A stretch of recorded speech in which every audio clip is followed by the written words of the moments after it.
Hello friends, exam today with Ram sir YouTube channel में आपका बहुत बहुत स्वागत है। तो आज हम बात करने वाले हैं मध्य प्रदेश के प्रमुख राष्ट्रीय उद्यान एवं जैव मंडलों के बारे में।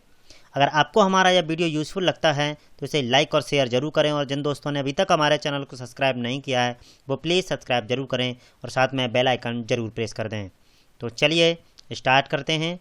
तो सबसे पहले हम बात करते हैं पचमढ़ी जैव मंडल के बारे में। तो पचमढ़ी जैव मंडल यह क्षेत्र 1999 में भारत सरकार द्वारा बनाया गया था। इसे यूनेस्को ने 2009 में बायोस्फीयर रिजर्व यानी जैव मंडल रिजर्व नामित किया था। यह मध्य प्रदेश का पहला जैव मंडल रिजर्व है और यह भारत में 10वां जैव मंडल रिजर्व है। यह होशंगाबाद में 4926.28 वर्ग किलोमीटर क्षेत्र में फैला है और इसमें 3 वन्य जीव संरक्षण इकाइयां शामिल हैं, जिनमें बोरी अभयारण्य, पचमढ़ी अभयारण्य और सतपुड़ा राष्ट्रीय उद्यान हैं। ओके, चलिए नेक्स्ट बात करते हैं हम अचनाकमार जैव मंडल आरक्षित क्षेत्र की। इसका दूसरा नाम अमरकंटक बायोस्फीयर रिजर्व भी है, यानी इसे दूसरे नाम से भी जाना जाता है, यानी अमरकंटक बायोस्फीयर रिजर्व के नाम से भी जाना जाता है। इसका विस्तार मध्य प्रदेश एवं छत्तीसगढ़ 2 राज्यों में है। किसका? अचनाकमार जैव मंडल क्षेत्र का। मध्य प्रदेश में भी है यह और छत्तीसगढ़ में भी है, तो यह 2 राज्यों में शामिल है। इसका कुल क्षेत्रफल 3835.51 वर्ग किलोमीटर है। यह मध्य प्रदेश का दूसरा और भारत का 14वां बायोस्फीयर रिजर्व है। इसे यूनेस्को ने 2012 में बायोस्फीयर रिजर्व नामित किया था। तो यूनेस्को ने इसे 2012 में बायोस्फीयर रिजर्व नामित किया था। यह मध्य प्रदेश के अनूपपुर और शहडोल में स्थित है। ओके, चलिए नेक्स्ट बात करते हैं पन्ना जैव मंडल आरक्षित क्षेत्र की। तो पन्ना यह मध्य प्रदेश का तीसरा और भारत का 18वां बायोस्फीयर रिजर्व है। इसकी स्थापना हुई थी 2011 में। यह अभ्यारण्य 2998.98 वर्ग किलोमीटर क्षेत्र में फैला है और यह मध्य प्रदेश के पन्ना एवं छतरपुर जिलों में फैला हुआ है। तो यह 2 जिलों में फैला हुआ है, जो है पन्ना और छतरपुर। यह पन्ना में 1924.07 वर्ग किलोमीटर है और छतरपुर में शेष 1074.91 वर्ग किलोमीटर फैला हुआ है। इसमें 3 संरक्षण क्षेत्र आते हैं, जिसमें पन्ना राष्ट्रीय उद्यान, गंगऊ सेंचुरी और कैन घड़ियाल सेंचुरी। यह 3 इसमें संरक्षित क्षेत्र आते हैं पन्ना जैव मंडल आरक्षित क्षेत्र में। यूनेस्को द्वारा विरासत स्थल घोषित खजुराहो भी इसके अंतर्गत आता है, पन्ना जैव मंडल आरक्षित क्षेत्र के अंतर्गत। तो ये थे मध्य प्रदेश के प्रमुख जैव मंडल आरक्षित क्षेत्र। अब हम बात करते हैं मध्य प्रदेश के प्रमुख राष्ट्रीय उद्यानों के बारे में। तो सबसे पहले है कान्हा किसली राष्ट्रीय उद्यान। कान्हा किसली राष्ट्रीय उद्यान 1933 में यह अभ्यारण्य बना और उसके बाद 1955 में राष्ट्रीय उद्यान बना था। 1974 में इसमें टाइगर प्रोजेक्ट चलाया गया और यह मंडला जिले में स्थित है। तो कान्हा किसली राष्ट्रीय उद्यान मंडला जिले में स्थित है। यह मध्य प्रदेश का सबसे बड़ा राष्ट्रीय उद्यान है और यह 940 वर्ग किलोमीटर क्षेत्र में फैला हुआ है। इसमें सबसे अधिक टाइगर, ब्रेडरी प्रजाति का बारहसिंघा और 4 सींग वाला हिरण पाया जाता है। इसमें गौड़ महिलाओं को रोजगार प्राप्त होता है और पार्क इंटरप्रिवेशन योजना जो अमेरिका के सहयोग से इसमें चलाई जा रही है। ओके, चलिए नेक्स्ट बात करते हैं जीवाश्म राष्ट्रीय उद्यान की। जीवाश्म राष्ट्रीय उद्यान मध्य प्रदेश के डिंडौरी जिले में सहपुरा के पास स्थित है। इसकी स्थापना हुई थी 1968 में। इसे मान्यता 1983 में मिली थी और यह मध्य प्रदेश का सबसे छोटा राष्ट्रीय उद्यान है और कान्हा किसली मध्य प्रदेश का सबसे बड़ा राष्ट्रीय उद्यान है। ओके, यह 0.27 वर्ग किलोमीटर क्षेत्र में फैला हुआ है। यह नीलगिरी जीवाश्म के लिए जाना जाता है, जो अभी तक का सबसे पुराना जीवाश्म माना जाता है, जो इसी राष्ट्रीय उद्यान में स्थित है। इसमें 18 पादप कुलों के 31 परिवारों के पौधों के जीवाश्म इसमें खोजे गए हैं। इसमें घुंघबा, सिलथेर, देवरी खुर्द और बरबसपुर स्थान इसमें खोजे गए हैं। ओके, चलिए नेक्स्ट बात करते हैं संजय या डुबरी राष्ट्रीय उद्यान की। तो संजय या डुबरिया राष्ट्रीय उद्यान यह मध्य प्रदेश के सीधी जिले में स्थित है और यह 1981 में स्थापित किया गया था, यानी इसकी स्थापना हुई थी 1981 में है। इसे 2008 में बाघ आरक्षित क्षेत्र यानी टाइगर प्रोजेक्ट इसमें चलाया गया और मध्य प्रदेश विभाजन से पहले यह सबसे बड़ा नेशनल पार्क था। तो जब मध्य प्रदेश का 2000 में विभाजन हुआ उससे पहले यह मध्य प्रदेश का सबसे बड़ा नेशनल पार्क था। यह मध्य प्रदेश में 467 वर्ग किलोमीटर क्षेत्र में फैला हुआ है। इसका 1440 वर्ग किलोमीटर का क्षेत्र छत्तीसगढ़ में चला गया है। संजय टाइगर रिजर्व से ही सोन घड़ियाल अभ्यारण्य एवं बगदरा अभ्यारण्य इसी से संबंधित हैं। सोन घड़ियाल अभ्यारण्य एवं बगदरा अभ्यारण्य इसी संजय या डुबरी राष्ट्रीय उद्यान से संबंधित हैं। चलिए नेक्स्ट बात करते हैं पन्ना या रेप्टाइल राष्ट्रीय उद्यान की।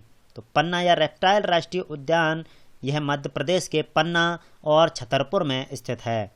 तो यह 2 जिलों में स्थित है और इसकी स्थापना 1981 में हुई थी और 2011 में बायोस्फीयर रिजर्व यह बना था।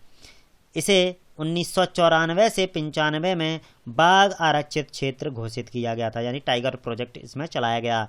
यह 543 वर्ग किलोमीटर क्षेत्र में फैला है और केन नदी इसका मुख्य आकर्षण है। इसे 2007 में भारत के पर्यटन मंत्रालय द्वारा भारत के सर्वश्रेष्ठ रखरखाव वाले राष्ट्रीय उद्यान के रूप में उत्कृष्टता पुरस्कार मिला था। चलिए नेक्स्ट बात करते हैं बांधवगढ़ राष्ट्रीय उद्यान की। बांधवगढ़ राष्ट्रीय उद्यान मध्य प्रदेश के उमरिया जिले में स्थित है। इसे 1968 में राष्ट्रीय पार्क बनाया गया था और यह 437 वर्ग किलोमीटर क्षेत्र में फैला है और इसे 1983 में टाइगर रिजर्व घोषित किया गया था। यह राष्ट्रीय उद्यान 32 पहाड़ियों से घिरा हुआ है। बांधवगढ़ की पहाड़ी इसमें स्थित है जिस पर 2000 वर्ष पुराना किला बना हुआ है। चलिए नेक्स्ट बात करते हैं माधव राष्ट्रीय उद्यान की। तो माधव राष्ट्रीय उद्यान मध्य प्रदेश के शिवपुरी जिले में स्थित है। इसकी स्थापना 1958 में हुई थी। यह 337 वर्ग किलोमीटर क्षेत्र में फैला हुआ है। इसमें से NH3 बीच से होकर निकला है, यानी नेशनल हाईवे क्रमांक जो 3 है इसके बीचों बीच से होकर के निकला हुआ है। यह जंगली सूगर के लिए प्रसिद्ध है और इसमें जॉर्ज कैथल का भवन और साक्ष्य राजे झील जो मगरमच्छ के लिए प्रसिद्ध है वह स्थित है। ग्वालियर के माधवराव सिंधिया ने वर्ष 1918 में मनिहार नदी पर बांधों का निर्माण करते हुए शंख सागर और माधव तालाब का इसमें निर्माण कराया था। माधवराव सिंधिया ने 1981 में। ओके, तो चलिए नेक्स्ट बात करते हैं सतपुड़ा राष्ट्रीय उद्यान की। तो सतपुड़ा राष्ट्रीय उद्यान यह मध्य प्रदेश के होशंगाबाद जिले में स्थित है। यह 525 वर्ग किलोमीटर क्षेत्र में फैला हुआ है। इसकी स्थापना 1981 में एवं 2000 में बाघ आरक्षित क्षेत्र यानी टाइगर प्रोजेक्ट इसमें चलाया गया। यह काले हिरण के लिए प्रसिद्ध है और इस उद्यान में 1350 मीटर ऊंची धूपगढ़ की चोटी स्थित है। चलिए नेक्स्ट बात करते हैं पेंच राष्ट्रीय उद्यान की। तो पेंच राष्ट्रीय उद्यान यह मध्य प्रदेश के छिंदवाड़ा जिले में स्थित है। इसे 1983 में बाघ आरक्षित क्षेत्र घोषित किया गया था और यह 257.26 वर्ग किलोमीटर क्षेत्र में फैला हुआ है। इसे 1965 में अभ्यारण्य घोषित किया गया और 1975 में यह राष्ट्रीय उद्यान बनाया गया। इसमें मोगली पेंच अभ्यारण्य स्थित है, यानी मोगली लैंड इसमें स्थित है पेंच राष्ट्रीय उद्यान में। वर्तमान में पेंच टाइगर रिजर्व का क्षेत्र NA अकबरी में वर्णित किया गया है और रुपयार्ड किपलिंग की द जंगल बुक में इसका वर्णन है। ओके, चलिए नेक्स्ट बात करते हैं वन विहार राष्ट्रीय उद्यान की। तो वन विहार राष्ट्रीय उद्यान मध्य प्रदेश की राजधानी भोपाल में स्थित है। इसकी स्थापना 1779 में हुई थी। यह 4.45 वर्ग किलोमीटर क्षेत्र में फैला हुआ है। यह शहर के बीचों बीच स्थित है। इसे सलीम सांप वाले की याद में बनाया गया है। यह सांपों के लिए प्रसिद्ध है और इसे ISO 9001 प्रमाण पत्र मिला हुआ है। इसमें गोद लेने की प्रथा है, यानी इसमें जानवरों को गोद ले सकते हैं और आधुनिक चिड़ियाघर इसमें स्थित है। यह दूसरा सबसे छोटा नेशनल पार्क है। इसे 1983 में राष्ट्रीय उद्यान का दर्जा मिला था। ओके, चलिए नेक्स्ट बात करते हैं ओमकारेश्वर राष्ट्रीय उद्यान की। तो ओमकारेश्वर राष्ट्रीय उद्यान मध्य प्रदेश के खंडवा जिले में स्थित है। इसकी स्थापना हुई थी 2004 में। यह 651 वर्ग किलोमीटर क्षेत्र में फैला हुआ है और इसे राष्ट्रीय उद्यान में इंदिरा सागर जलाशय स्थित है। चलिए नेक्स्ट बात करते हैं डायनासोर जीवाश्म राष्ट्रीय उद्यान की। तो डायनासोर जीवाश्म राष्ट्रीय उद्यान मध्य प्रदेश के धार जिले में स्थित है। यह लगभग 108 वर्ग किलोमीटर क्षेत्र में फैला हुआ है। यह 2010 में स्थापित किया गया था और वर्ष 2006 में इसमें डायनासोर के कम से कम 100 अंडे मिले थे। इसमें डायनासोर के घर भी जीवाश्मकृत अवस्था में प्राप्त हुए थे। ओके, चलिए नेक्स्ट बात करते हैं महत्वपूर्ण बिंदु की। महत्वपूर्ण बिंदुओं में है मध्य प्रदेश में जो टाइगर प्रोजेक्ट की जो शुरुआत है वो 1974 से कान्हा किसली से हुई थी। कान्हा किसली जो राष्ट्रीय उद्यान है उससे हुई थी, जबकि भारत में 1973 में जिम कॉर्बेट जो राष्ट्रीय उद्यान उत्तराखंड में स्थित है उससे शुरू हुआ था टाइगर प्रोजेक्ट। कान्हा किसली भारत का पहला ऐसा राष्ट्रीय उद्यान है जिसने अपने स्वयं का लोगो भूरिया द बारासिंगा जारी किया है, यानी जिसने अपना स्वयं का लोगो जारी किया है। मध्य प्रदेश में 6 राष्ट्रीय उद्यान और 1 अभ्यारण्य में टाइगर प्रोजेक्ट चालू है। मध्य प्रदेश को टाइगर स्टेट भी कहा जाता है। ओके, तो दोस्तों ये थे मध्य प्रदेश के प्रमुख राष्ट्रीय उद्यान एवं जैव मंडल आरक्षित क्षेत्र। अगर आपको हमारा यह वीडियो यूजफुल लगा हो तो इसे लाइक और शेयर जरूर करें और जिन दोस्तों ने अभी तक हमारे चैनल को सब्सक्राइब नहीं किया है वो प्लीज़ सब्सक्राइब जरूर करें और साथ में बेल आइकन जरूर प्रेस कर दें। तो दोस्तों कल फिर मिलते हैं नए टॉपिक के साथ, तब तक अपना ख्याल रखिए, खुश रहिए। Thank you so much, bye bye.